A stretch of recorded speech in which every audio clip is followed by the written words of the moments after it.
राहु और शनि की युति मिथुन राशि पर कैसा असर डालेगी, आज हम इसी पर चर्चा करेंगे। यदि आपकी राशि मिथुन है तो सबसे पहले अपनी कुंडली में चंद्रमा की स्थिति को समझना जरूरी होगा। चंद्र राशि के आधार पर ग्रहों के प्रभाव को आंकने के लिए चंद्र कुंडली को देखा जाता है। गोचर का अर्थ होता है वर्तमान में ग्रहों की जो स्थिति चल रही है वह किस राशि में मौजूद है और आपकी राशि से उनकी युति किस भाव में हो रही है। यदि आपकी राशि मिथुन है तो अपनी चंद्र कुंडली खोलें। आप देखेंगे कि पहले भाव में अंक 3 लिखा होगा जो मिथुन राशि को दर्शाता है। इसी आधार पर राहु और शनि की युति आपके जीवन में संभावित प्रभाव डाल सकती है, जिसे समझना आवश्यक है। यदि आपकी कुंडली में 10वें भाव में 12 नंबर अंकित है तो यह मीन राशि को दर्शाता है, जहां पहले से ही राहु स्थित है और 18 मई तक इसी स्थान पर गोचर करेगा। इसके बाद राहु कुंभ राशि में प्रवेश करेगा, लेकिन 29 मार्च 2025 को जब शनि मीन राशि में प्रविष्ट होगा तो राहु और शनि का संयोग बनेगा। ज्योतिष के अनुसार इन दोनों ग्रहों की युति को अशुभ माना जाता है, लेकिन यह हर स्थिति में नकारात्मक प्रभाव नहीं डालती। इसका प्रभाव कुंडली की संपूर्ण दशा पर निर्भर करेगा, इसलिए इसे विस्तार से समझना आवश्यक है। दिलचस्प बात यह है कि यह विशेष योग लगभग 57 वर्षों के बाद बनने जा रहा है, जो इसे और अधिक महत्वपूर्ण बनाता है। यह विशेष योग मीन राशि में बन रहा है और भले ही शनि और राहु हर कुछ वर्षों में किसी न किसी राशि में संयोग बनाते हैं, लेकिन मीन राशि में इनका पुनर्मिलन पूरे 57 साल बाद हो रहा है। ज्योतिषीय दृष्टिकोण से ये दोनों ग्रह मित्र माने जाते हैं, लेकिन जब किसी भी दो ग्रहों की युति होती है तो उनकी पारस्परिक ऊर्जा बदल सकती है। जन्म कुंडली के विश्लेषण में यह एक महत्वपूर्ण सिद्धांत है कि भले ही दो ग्रह स्वभाव से मित्र हों, लेकिन जब वे एक साथ बैठते हैं तो उनकी आपसी गतिशीलता बदलकर शत्रुता का रूप भी ले सकती है। यही कारण है कि ज्योतिष में ग्रहों की तात्कालिक स्थिति को समझना बेहद आवश्यक होता है, क्योंकि उनकी संयुक्त उपस्थिति सकारात्मक या नकारात्मक प्रभाव डाल सकती है, जो व्यक्ति की कुंडली और गोचर पर निर्भर करेगा। ज्योतिष में नैसर्गिक और तात्कालिक मैत्री को समझने के बाद ही पंचधाम प्री का निर्धारण किया जाता है। यदि आप अपनी जन्म कुंडली का विश्लेषण करें तो उसमें पंचधाम तरी चार्ट भी दिखाई देगा, जिसमें ग्रहों की स्वाभाविक मित्रता और उनकी तात्कालिक स्थिति को दर्शाया जाता है। अब मुख्य विषय की ओर बढ़े तो 19 मार्च 2025 से 18 मई 2025 तक राहु और शनि एक साथ मीन राशि में स्थित रहेंगे। यह संयोग विशेष रूप से तब प्रभावी होता है जब दोनों ग्रह लगभग समान अंशों पर होते हैं। यदि इनके बीच का अंतर 2 से 3 डिग्री से कम हो तो प्रभाव तीव्र हो सकता है, लेकिन अगर यह अंतर 10 डिग्री या उससे अधिक हो तो इनके दोष अपेक्षाकृत कम हो जाते हैं। इसलिए किसी भी कुंडली में इस युति के प्रभाव को समझने के लिए उनकी अंशीय दूरी का विश्लेषण करना बेहद आवश्यक है। यदि राहु और शनि एक ही नक्षत्र और चरण में स्थित हों तो उनका प्रभाव अधिक गहरा हो सकता है और यह दोष तीव्रता से प्रकट हो सकता है। हालांकि इसका प्रभाव पूरी तरह इस बात पर निर्भर करेगा कि आपकी कुंडली में लग्न क्या है और यह युति किस भाव में हो रही है। यह दुर्लभ संयोग 57 वर्षों बाद दोबारा बन रहा है। पिछली बार यह योग 12 जनवरी 1968 से 16 जून 1968 और फिर 28 सितंबर 1968 से 6 मार्च 1968 के बीच देखा गया था, जब ये दोनों ग्रह मीन राशि में स्थित थे। लेकिन इसका यह अर्थ नहीं कि इस अवधि में जन्मे सभी लोग परेशान रहे होंगे या जिनकी कुंडली में यह युति बनी उनके लिए यह नकारात्मक ही साबित हुई। किसी भी ग्रह योग के वास्तविक प्रभाव को समझने के लिए यह देखना आवश्यक होता है कि मीन राशि कुंडली के किस भाव में स्थित है और उस भाव पर अन्य ग्रहों का प्रभाव कैसा है। यहां सबसे पहले यह देखना जरूरी होगा कि गुरु की स्थिति क्या है और राहु शनि की डिग्रियों में कितना अंतर है, क्योंकि यही अंतर उनके प्रभाव की तीव्रता को निर्धारित करेगा। अब यदि आपकी राशि मिथुन है तो ध्यान दें कि यह युति आपकी कुंडली के 10वें भाव में बनने वाली है। यही स्थिति कर्क, सिंह, कन्या, तुला, वृश्चिक, धनु, मकर, कुंभ और मीन राशियों के लिए भी 10वें भाव में प्रभावी होगी। विशेष रूप से इस स्थिति में शनि 8वें और 9वें भाव का स्वामी बनता है और 10वें भाव में स्थित होता है।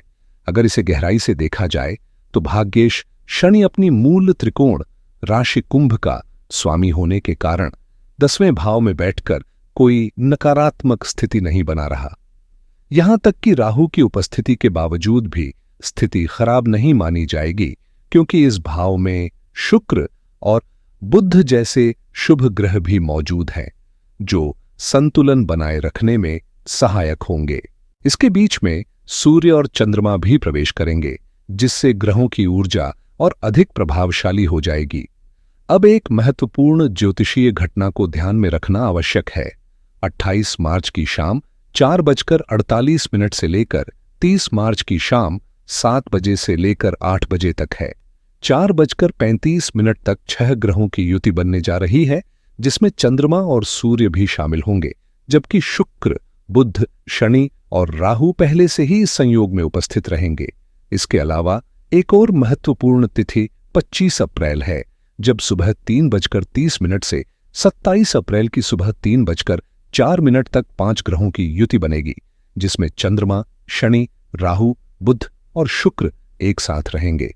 इस अवधि में विशेष रूप से मिथुन राशि के जातकों को सतर्क रहना चाहिए। खासकर अपनी वाणी पर संयम रखना अति आवश्यक होगा, क्योंकि ग्रहों का यह संयोग संवाद में गलतफहमियां या अनावश्यक विवाद उत्पन्न कर सकता है। इन दिनों विशेष सतर्कता बरतना जरूरी होगा, खासकर जब बात आपकी वाणी और धन संबंधी मामलों की हो। किसी भी अनावश्यक बहस या गलत बयानबाजी से बचें, क्योंकि यह विवाद का कारण बन सकता है। कम बोलना और सोच समझकर शब्दों का चयन करना आपके लिए लाभदायक रहेगा। वित्तीय मामलों में भी पूरी सतर्कता बरतें। यदि आपके पास कोई जमा पूंजी या बैंक बैलेंस है, तो उसे सुरक्षित स्थान पर रखें और बार बार निकालने से बचें। अगर धन निकालना जरूरी हो तो इसे अत्यधिक सावधानी से खर्च करें, ताकि किसी अनुचित या अनावश्यक चीज पर पैसा न व्यर्थ हो। 5 से 6 ग्रहों की इस युति के प्रभाव को देखते हुए किसी भी आर्थिक निर्णय में जल्दबाजी न करें। हालांकि यह आवश्यक नहीं कि नकारात्मक स्थिति उत्पन्न ही होगी, लेकिन थोड़ी सतर्कता आपको किसी भी संभावित परेशानी से बचा सकती है। यदि किसी को धन देना अनिवार्य है, तो सुनिश्चित करें कि वह सही उद्देश्य और उचित स्थान पर जा रहा हो, ताकि इस ग्रह संयोग का सकारात्मक उपयोग किया जा सके। इस दौरान किसी अनजान व्यक्ति को धन देने से बचें, खासकर यदि परिस्थिति अचानक उत्पन्न हो और आप दबाव में आकर निर्णय ले रहे हों। उधार देने से मानसिक तनाव बढ़ सकता है, इसलिए वित्तीय मामलों में विशेष सतर्कता बरतें। 29 मार्च से 13 अप्रैल के बीच सूर्य का प्रभाव भी इस संयोग में जुड़ जाएगा, जिससे आत्मसम्मान और प्रतिष्ठा से जुड़े विषयों पर अधिक ध्यान देने की आवश्यकता होगी। इस अवधि में ऐसा कोई कार्य न करें जिससे आपकी सामाजिक छवि पर नकारात्मक प्रभाव पड़े। इसलिए इस समय को सावधानी और सोच समझकर निर्णय लेने के लिए उपयोग करें, ताकि किसी भी संभावित परेशानी से बचा जा सके। किसी भी स्थिति में ऐसा कार्य करने से बचें जिससे मान सम्मान पर आंच आए। साथ ही पारिवारिक संबंधों में भी सामंजस्य बनाए रखना आवश्यक होगा। अब मुख्य विषय की ओर लौटते हैं। चंद्र कुंडली के 10वें भाव में शनि और राहु की युति का प्रभाव क्या होगा?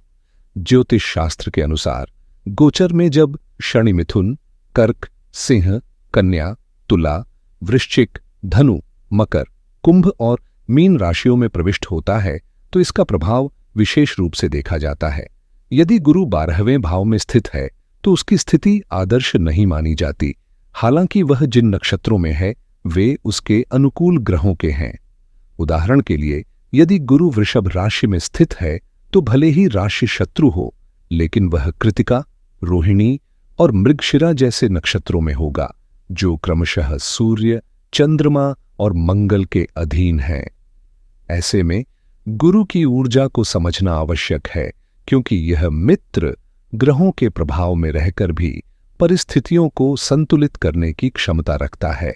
ज्योतिष शास्त्र में शनि और राहु की युति को लेकर कई महत्वपूर्ण बातें कही गई हैं। यदि शनि दसम भाव में हो और राहु किसी विशेष राशि में स्थित हो तो यह स्थिति लाभकारी मानी जाती है, लेकिन कुछ सतर्कता बरतना भी आवश्यक है। विशेष रूप से मिथुन राशि के जातकों के लिए यह योग पिता से आर्थिक या सामाजिक लाभ दिला सकता है, वहीं माता पिता के स्वास्थ्य का ध्यान रखना जरूरी होगा। इस दौरान कोई भी बड़ा निर्णय लेने से पहले सूझबूझ से काम लेना बेहतर रहेगा। अब जहां तक बोलने की गति का सवाल है, तो कुछ लोग कहते हैं कि मैं बहुत धीमे बोलता हूं, तो कुछ को तेज गति समझ नहीं आती। इसलिए संतुलन बनाते हुए स्पष्टता के साथ जानकारी देना ही मेरा उद्देश्य है। जो जैसा चाहे वैसा ही सही, लेकिन माता पिता के स्वास्थ्य का विशेष ध्यान रखना जरूरी होगा। आपकी योग्यता और प्रयास के आधार पर यह समय आपको नई संभावनाओं की ओर ले जा सकता है। यदि आप नौकरी की तलाश में हैं, तो यह 51 दिनों का दौर आपके लिए सुनहरा अवसर साबित हो सकता है। थोड़ा सा प्रयास आपको सफलता के करीब ला सकता है। अनुभव के अनुरूप काम मिलने की पूरी संभावना है, और यदि आप अपने कार्य में ईमानदारी और समर्पण दिखाते हैं तो यह समय न केवल उन्नति बल्कि सम्मान भी दिलाएगा। सरकारी नौकरी की तैयारी कर रहे मिथुन राशि के जातकों के लिए यह ग्रह योग अनुकूल संकेत दे रहा है। वहीं उच्च पद की प्राप्ति और वरिष्ठ अधिकारियों से लाभ मिलने की संभावना भी प्रबल है। व्यापारियों के लिए भी यह अवधि शुभ मानी जा रही है। जो कार्य चल रहे हैं वे बिना किसी बड़ी बाधा के आगे बढ़ेंगे। बस संयम और समझदारी से हर कदम उठाने की जरूरत है। इन 51 दिनों में किसी भी नए जोखिम से बचें, चाहे नौकरी हो या व्यापार। यदि आपका करियर सही दिशा में आगे बढ़ रहा है तो अनावश्यक जोखिम उठाने की कोई जरूरत नहीं। व्यापार में भी बड़े निर्णय फिलहाल टाल देना बेहतर होगा। हालांकि भूमि, मकान या वाहन खरीदने के शुभ संयोग बन सकते हैं, लेकिन अनुशासन का पालन करना बेहद जरूरी होगा। अनुशासन में रहेंगे तो सब कुछ सहज रहेगा, लेकिन लापरवाही परेशानी का कारण बन सकती है। कई लोग शिकायत करते हैं कि ईमानदार व्यक्ति को भी मुश्किलों का सामना करना पड़ता है, खासकर सरकारी नौकरी में, जहां कभी-कभी बेईमान लोगों को ज्यादा समर्थन मिलता है। यह सच है कि हर परिस्थिति हमेशा न्यायसंगत नहीं होती, लेकिन धैर्य और सही दृष्टिकोण बनाए रखना ही इस समय का सबसे अच्छा समाधान है। आजकल हालात ऐसे बनते जा रहे हैं कि रिश्वतखोरों को तो हर जगह समर्थन मिल जाता है, लेकिन ईमानदार व्यक्ति को अक्सर अकेले ही संघर्ष करना पड़ता है। बड़े अधिकारी भी अब सही लोगों का साथ देने से कतराने लगे हैं, जिससे हालात और भी जटिल हो रहे हैं। ऐसी परिस्थितियों में इंसान को यह सोचने पर मजबूर होना पड़ता है कि सही क्या है और आगे का रास्ता क्या होना चाहिए। हाल ही में हरियाणा से एक मामला सामने आया, जहां एक व्यक्ति जो अपनी नौकरी में बेहद निपुण और ईमानदार था, उसे गलत दबावों के चलते अपनी नौकरी छोड़नी पड़ी। जब ऊपरी प्रबंधन से ही अनुचित दबाव डाला जाए तो सही मार्ग पर चलने वाले के लिए परिस्थितियां कठिन हो जाती हैं। असल बात यह है कि आपकी सोच और प्राथमिकताएं क्या हैं। अगर आप किसी ठोस और स्थायी नौकरी के साथ अच्छी आमदनी की गारंटी पा रहे हैं तो विदेश जाने का निर्णय सही हो सकता है, लेकिन केवल जल्दबाजी में बिना पूरी योजना बनाए वहां जाना बाद में पछतावे का कारण बन सकता है। इसलिए कोई भी बड़ा कदम उठाने से पहले अपनी योग्यता, अवसरों और चुनौतियों को गंभीरता से परखें। वहीं अगर इस समय आप धार्मिक आस्था से जुड़े रहते हैं तो यह आपके लिए और भी लाभदायक होगा, खासकर जब शनि और गुरु की दृष्टि अनुकूल हो रही हो। राहु की ऊर्जा कभी कभी भ्रम पैदा कर सकती है, खासकर जब यह शनि के साथ एक ही अंश पर हो। ऐसे में जल्दबाजी में लिए गए फैसले नुकसानदायक साबित हो सकते हैं। कार्यशैली में धीरे धीरे सुधार लाने से स्थितियां अनुकूल बनेंगी और ये 51 दिन काफी सकारात्मक तरीके से बीत सकते हैं। अगर आप व्यापार या नौकरी में कोई बड़ा बदलाव करने की सोच रहे हैं तो इसे जल्दबाजी में करने के बजाय सोच समझकर निर्णय लें। यदि इन 51 दिनों तक संयम रखा जाए तो उसके बाद परिस्थितियां और अधिक अनुकूल हो सकती हैं। इस दौरान अपने आचरण को उत्तम बनाए रखना बेहद जरूरी है। किसी भी तरह के प्रलोभन से बचें। विशेष रूप से सरकारी नौकरी से जुड़े मामलों में किसी लालच में फंसना आपको भारी नुकसान पहुंचा सकता है। प्राइवेट सेक्टर में भी सतर्क रहे, चाहे वह कोई नौकरी का अवसर हो या कोई आकर्षक प्रस्ताव। यहाँ तक कि अगर कोई बहुत कम कीमत पर कोई वस्तु बेचने आता है तो भी बिना पूरी पड़ताल किए कोई निर्णय न लें, क्योंकि छोटी सी लापरवाही भी आपको मुश्किल में डाल सकती है। थोड़ी सतर्कता हमेशा जरूरी होती है, खासकर जब हम ज्योतिष को मार्गदर्शन के रूप में स्वीकार करते हैं। यदि पीछे मुड़कर देखें तो ऐसे समय भी थे जब इंसान को न तो भोजन की विविधता का ज्ञान था, न ही यह समझ थी कि अन्न कैसे उगाया और पकाया जाए। वस्त्र पहनने की अवधारणा भी समय के साथ विकसित हुई। जब पृथ्वी पर मानव सभ्यता का आरंभ हुआ तब ज्योतिष जैसी विद्या नहीं थी, यह तो बाद में क्रमिक विकास के साथ अस्तित्व में आई। करीब 1500 से 2000 वर्षों के भीतर हमने इसे एक संरचित रूप में देखना शुरू किया, जबकि हमारी धरती करोड़ों वर्षों से अस्तित्व में है।